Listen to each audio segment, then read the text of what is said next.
Buenas tardes. Muchas gracias, Monseñor, por esta hermosa invitación, la verdad. Es emocionante poder estar acá. Gracias a los padres jesuitas que nos reciben. Gracias a todos ustedes por haber querido asistir y querer escuchar este testimonio. Me llamo María de Guadalupe Rodrigo. Soy argentina. María de Guadalupe es mi nombre de religiosa, que tomé al recibir el hábito. Pero mi nombre de bautismo es Ximena, porque mi abuelo es español, nacido en Tudela, Navarra, y mi padre me puso Ximena por la esposa del Cid Campeador. Me lo puso por eso el nombre, ¿no? Así que siempre les digo, no se metan conmigo. Bueno, un nombre que llegó con mucha honra realmente, y estar en estas tierras, imaginen lo que significa para nosotros, ¿no? Por eso les agradezco poder estar acá y traer este testimonio que es en realidad no un testimonio personal, sino el testimonio de los cristianos perseguidos, lo que están viviendo nuestros hermanos, sobre todo en Siria, ¿no? Siria e Irak, pero sobre todo me voy a referir a Siria.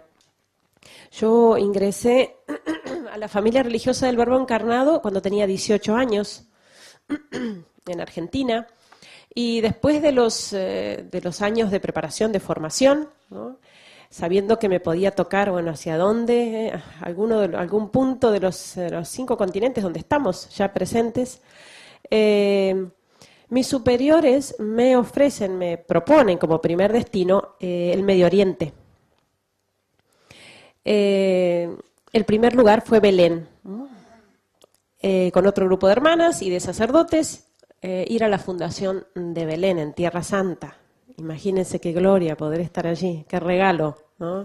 Yo digo, fue el gran consuelo, es el gran consuelo que Dios nos da para empezar la misión, ¿no? Esos 2, 3 añitos así, para después todo lo que se viene después, ¿no? Años hermosos en Tierra Santa, y en los que nos dedicamos a estudiar la lengua árabe, que es bien complicada y requiere mucho estudio intenso, 2 años y medio estudiando la lengua. Después pasé a Egipto, estuve 12 años en Egipto, un apostolado hermosísimo, una misión muy intensa. En esos años en Egipto me tocaron incluso cargos en la congregación, cargo de regional, de provincial, de manera que eso me obligaba a viajar y a pasar tiempos con las distintas comunidades que tenemos en Medio Oriente, y eso me dio la oportunidad de conocer distintas realidades. Y así, las comunidades que tenemos, ahí en Tierra Santa, en Israel, Palestina, Jordania, en Irak, en Siria, en Túnez, en el mismo Egipto. Finalizados estos 12 años en Egipto, realmente mi salud se había resentido bastante. Estaba cansada. Entonces es cuando mis superiores me ofrecen que yo proponga un lugar tranquilo donde ir a descansar y a reponerme por un par de años. Y entonces es ahí cuando yo elijo y pido ir a Siria. Enero del 2011. Muy mala para elegir lugar de descanso. Pero lo cuento, siempre lo cuento esto. Y lo cuento a propósito, para que se entienda lo que era Siria antes de esta guerra. Como para elegirla como un lugar de descanso. En Siria se daba eso tan raro que yo no había visto en otros lugares de Medio Oriente, y era la buena convivencia entre cristianos y musulmanes. Los cristianos somos minoría en Medio Oriente, aún siendo nuestra tierra, y en general una minoría perseguida y discriminada, más o menos, dependiendo de las circunstancias de cada lugar. Pero en Siria se daba esto de que en un grupo de amigos 2 eran cristianos y 2 musulmanes. Rarísimo. Quizá favorecido por el gobierno laico de Bashar al-Assad. Bashar al-Assad sucede a su padre, Hafez al-Assad, y pertenecen a una dinastía, a una tribu en el Islam. Es una de las más moderadas entre las facciones del Islam, que se llaman los alawitas. Y por eso no impusieron la ley islámica como ley civil. Por eso gobierno laico y cierta libertad religiosa, ciertos derechos para las minorías, aun cuando vivimos bajo la dictadura. Esto daba, por lo tanto, mucha calma social. Además, esto se sumaba a la prosperidad, el bienestar económico de este país, ¿no? Fíjense la ubicación que tiene Siria en el Medio Oriente, ¿no? Ubicación privilegiada, limitada por Turquía, Irak, Jordania, Israel, Líbano y el mar Mediterráneo. Hasta que se construyó el canal de Suez, era el paso único y obligado para el comercio entre lo que es África, de este lado, Europa y Asia. Un país muy rico en recursos naturales, mucho petróleo. Un país que no sufría de deuda externa, se autoabastecía, no sufría de desocupación ni de inseguridad. Es decir, una sociedad realmente muy calma. Una sociedad en la que uno no podía decir, esto no da para más, ¿no? Uno viviendo allí podría decir, bueno, no, esta gente no puede más, esto va a terminar en una revolución, va a terminar en una guerra civil, por la miseria, por el hambre, por la injusticia. No, era gente que realmente estaba muy bien. Y eso también explica que en realidad esta guerra, ¿no?, que nos ocupa en estos años en Siria, no fue una guerra comenzada en la calle propiamente, en medio del pueblo, sino una guerra programada afuera, sobre un escritorio, planeada con todos los detalles. Comienza la mal llamada primavera árabe, que no tiene nada de primaveral para los árabes. Se empiezan a dar los disturbios, ¿no?, en estos países, en Túnez, en Libia, en Egipto, se nos venía encima y no lo veíamos. En Siria la gente decía, aquí esto no puede ocurrir, imposible. Pero sin embargo comenzaron los disturbios al sur del país, en un pequeño pueblo que se llama Deraa, a ver si lo puedo señalar ahí está, Deraa, aquí, Deraa. Fue el primer lugar donde se provocaron estos disturbios, ¿no? Cuando comienzan estas manifestaciones, la prensa internacional, los medios, lo presentan como que finalmente el pueblo sirio también adhiere a la primavera árabe y sale pacíficamente a las calles para pedir democracia. Pero en realidad las noticias que nos llegaban, ¿no?, de nuestros vecinos, ¿no?, de estos pueblos, no concordaban con lo que veíamos por televisión. La gente decía en estos pueblos que habían ingresado grupos armados de fuera de Siria. Hablan otros dialectos, decían. Allá cada país tiene su dialecto. No son sirios, están provocando disturbios en el pueblo. Ya han descuartizado varios cristianos. Cristianos descuartizados en bolsas de basura, en el contenedor con un cartel, no tocar, es cristiano. Esas eran las manifestaciones pacíficas según la prensa. Cuando esto comienza a suceder y a multiplicarse en el país y muy rápidamente con estos grupos armados que entran de fuera, la gente sale a la calle. Ahí sí sale a la calle. En Damasco, en la capital, ahí la ven, Damasco, y en Alepo, la segunda ciudad del país, que es donde nosotros tenemos la misión. La gente salió a la calle, miles de personas, con pancartas, con carteles, banderas, para apoyar a su presidente, para expresar y manifestar su opinión respecto al gobierno que tienen. Y no porque Bashar al-Assad sea, no sé, la mejor forma de gobierno, un santo varón, probablemente no lo sea. Lo que pasa es que ellos preferían seguir como estaban a caer en manos del fundamentalismo islámico, porque el resultado de esta guerra no iba a ser la democracia. Ellos ya lo veían. Esas mismas imágenes que nosotros veíamos, la escena que veíamos por la ventana pasar por el obispado donde estamos, veíamos pasar esta gente por la ventana cantando, esas mismas imágenes eran tomadas por cadenas internacionales muy importantes de información y comentadas de esta manera. Continúan las manifestaciones pacíficas del pueblo sirio que sale a la calle para pedirle a su presidente que se vaya. Era ridículo. Claro, ¿quién entiende árabe para saber que estaban apoyando en realidad a su presidente?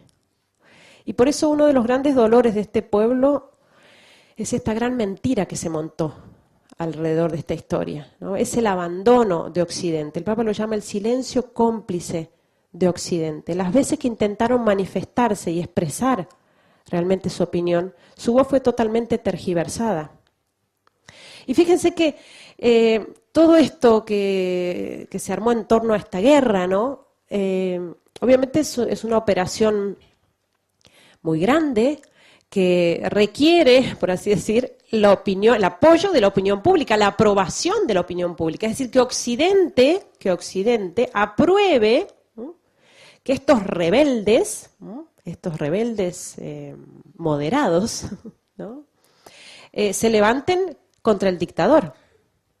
Pero fíjense que es un error de Occidente, que nosotros cometemos como occidentales, de juzgar a los árabes con nuestros criterios occidentales. Y entonces vivimos nuestras democracias y pretendemos imponerlas a los demás, exportar nuestras democracias a estos pueblos, cuando en realidad ellos llevan decenas de años viviendo de esta manera, han vivido bien y se los aseguro, en Alepo, el nivel de vida que había, la gente no era que estaba envidiando las democracias o pseudodemocracias occidentales, para nada.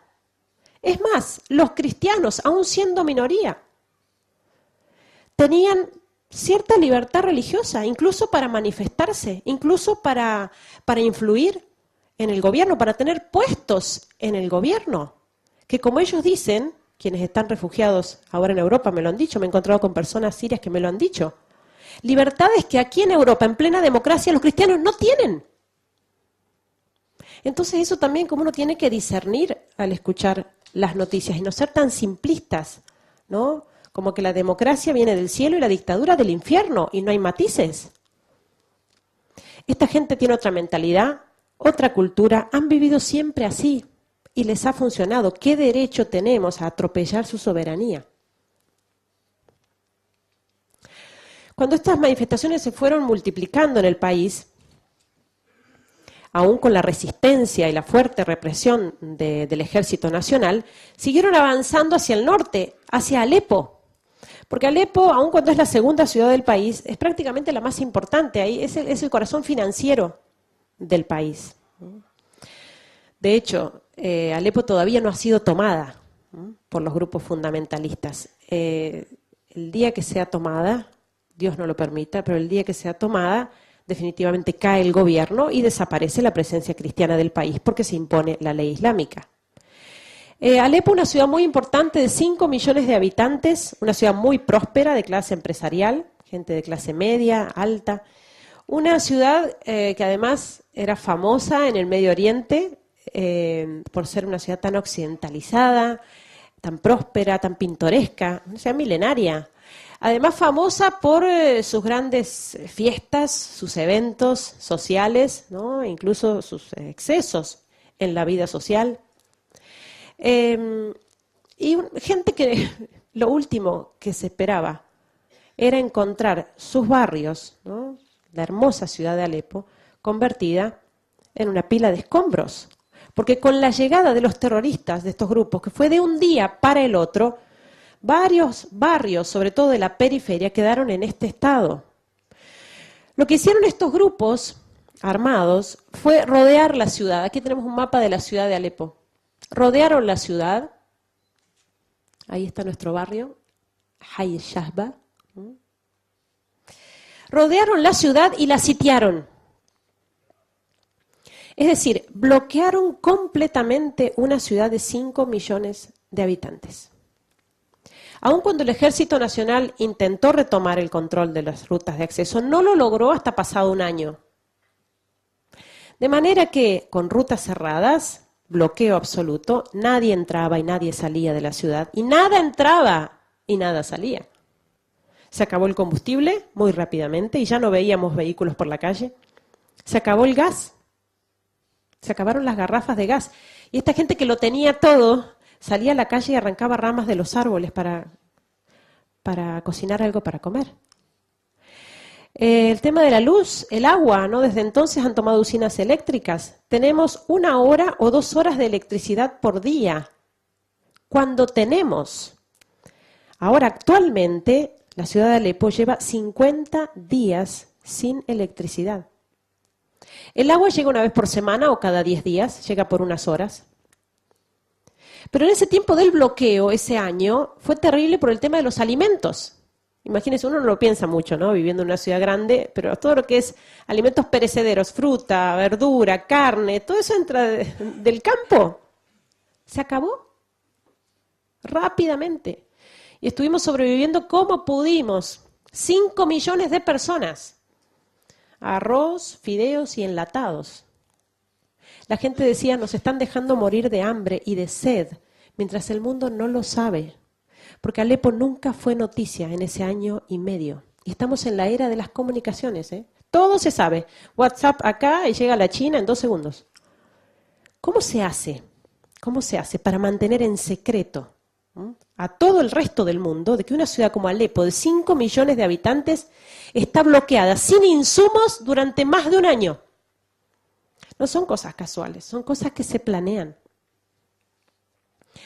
El asedio y el sitio a la ciudad de Alepo, que provocó toda esta carestía, se sumaba al ataque permanente, porque imaginemos que en la periferia, que es donde se dan todos estos enfrentamientos entre los rebeldes, serían los grupos fundamentalistas, y el ejército, se da en la periferia, pero es terrorismo, es guerra sucia. No es la guerra, al menos como yo me la imaginaba, ¿no? A campo abierto, un ejército, el otro luchando entre sí y en el pueblo, en las ciudades, la gente escribiendo cartitas para los soldados, rezando por sus soldados. No, esto es guerra en plena ciudad. Disparan permanentemente contra los civiles, azotan y castigan a la ciudad de Alepo desde entonces. No hay un barrio de la ciudad de Alepo que esté libre de esto, que sea seguro, que uno diga, no, aquí no van a disparar, no van a atacar, es imposible que ataquen aquí. Hay un hospital, hay un colegio, hay niños. No, también atacan hospitales. Por supuesto, el primer blanco son los barrios cristianos de la ciudad de Alepo y las iglesias. Pero en general toda la ciudad está siendo golpeada por los terroristas. Siria tiene unos 21 millones de habitantes, ¿no? Más o menos. Y se calculan unos 12 millones de refugiados. Es decir, 12 millones de personas, más de la mitad de la población del país, que tiene su casa en este estado. ¿Cómo se soluciona esto? Abrimos fronteras y recibimos a todos. Tenemos que saber que los refugiados necesitan ayuda, y está muy bien ayudarlos, pero que cuando estamos ayudando a los refugiados no estamos solucionando este problema, estamos solo poniendo parches y tapando agujeros. Porque hasta que no se cierre el grifo, hasta que no se cierre la fábrica de refugiados, que es la guerra y la persecución, vamos a seguir teniendo refugiados. Entonces también este tema está siendo manipulado y usado. Desde que salió la foto de este niño muerto en las costas griegas, no se hablaba de otra cosa en ese tiempo, ¿no? De los refugiados, y allí van, y aquí vienen, y cuántos son, y que esto y que aquello. Nos están entreteniendo de nuevo con otra cosa que no es lo más importante de esta guerra. Los refugiados son una de las consecuencias de esta guerra. Si no, pensemos cómo ha sido manejado este tema cuando lo lógico sería que los países islámicos, por ejemplo los países del Golfo, ¿no? Que son países muy ricos, tuvieran abiertas sus fronteras para recibir a sus hermanos refugiados musulmanes, ¿sí? ¿Por qué en lugar de mandar millones de euros a Europa para construir mezquitas, para construir mezquitas, por qué no reciben a sus hermanos refugiados en sus propios países? Lo cual sería connatural, sería mucho más sencillo adaptarse en su propia religión, en sus propias tierras. Y entonces Europa, en primer lugar, recibir a sus hermanos cristianos. Esto no es discriminación, es simplemente darnos cuenta de que caridad no significa buenismo. Y este tema de los refugiados también está siendo manipulado. Fíjense que de la oleada de refugiados que entró a Europa, la mayoría no viene de la guerra de Siria.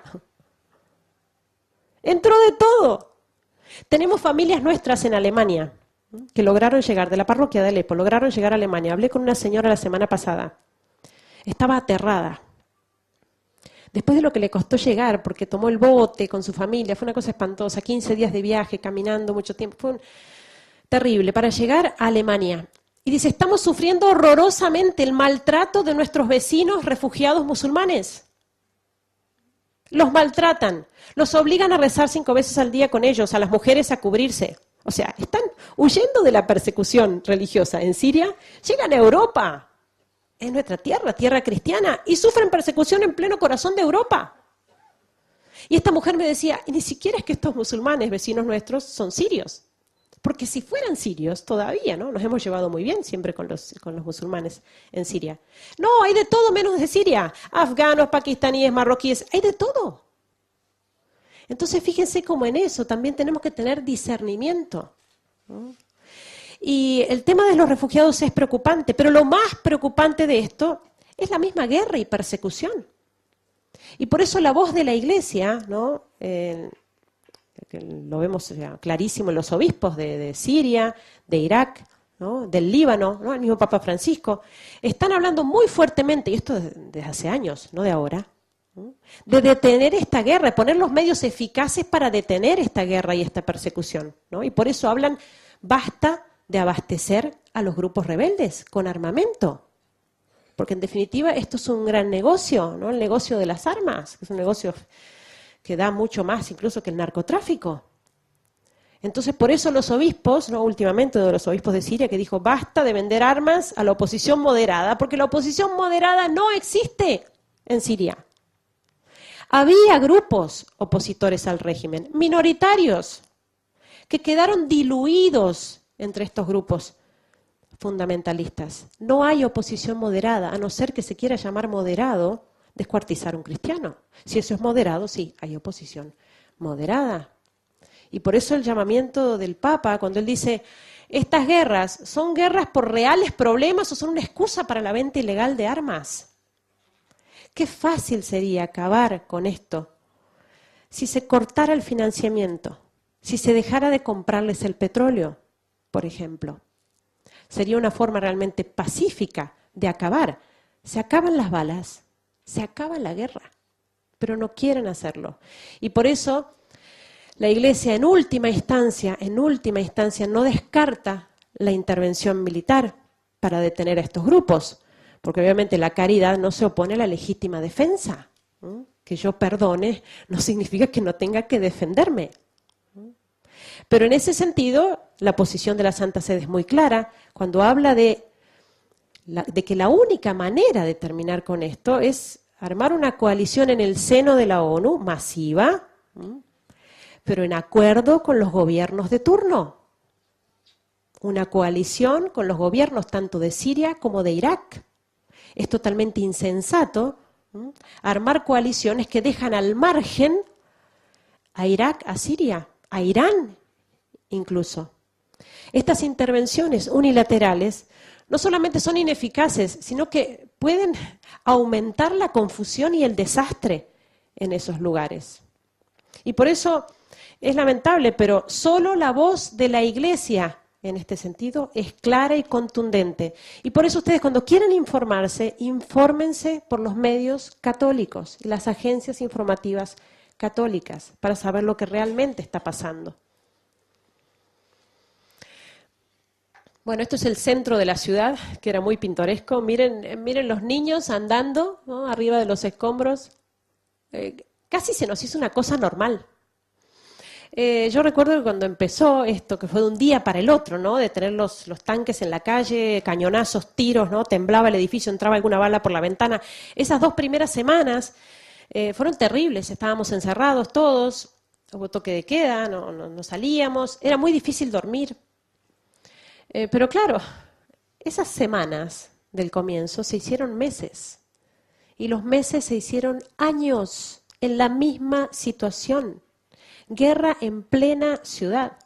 Entonces obviamente la gente empezó a salir, digamos, no a pasear, nadie sale a pasear en Alepo, ¿no? Pero a salir para comer, para trabajar, los chicos al colegio, los jóvenes a la universidad. Es la vida cotidiana, que obviamente es del todo particular, ¿no? Uno cuando anda por la calle tiene que andar con mucho cuidado, normalmente salimos con zapatillas para poder correr, ¿no? Estar muy atentos a los ruidos, ¿no? Las explosiones, los tiros, a ver de dónde vienen, más o menos uno calcula la distancia, ¿no? Pero imagínense lo que es eso para los niños, que están viviendo esto desde hace más de 4 años. Un niño que ha vivido así su infancia. Niños que toman pastillas para dormir, porque por el miedo a la noche no pueden conciliar el sueño. Niños que juntan balas, tienen su cajita de cartón y vienen a la parroquia con la cajita de cartón y se intercambian las balas, los proyectiles, como si fueran figuritas. Porque es lo que uno encuentra en cualquier lugar, en la calle, en la terraza, en el balcón. No es raro que uno va caminando por la calle y le caiga una bala cerca, que pique al lado y uno la levanta todavía caliente del piso. Esa es la vida cotidiana.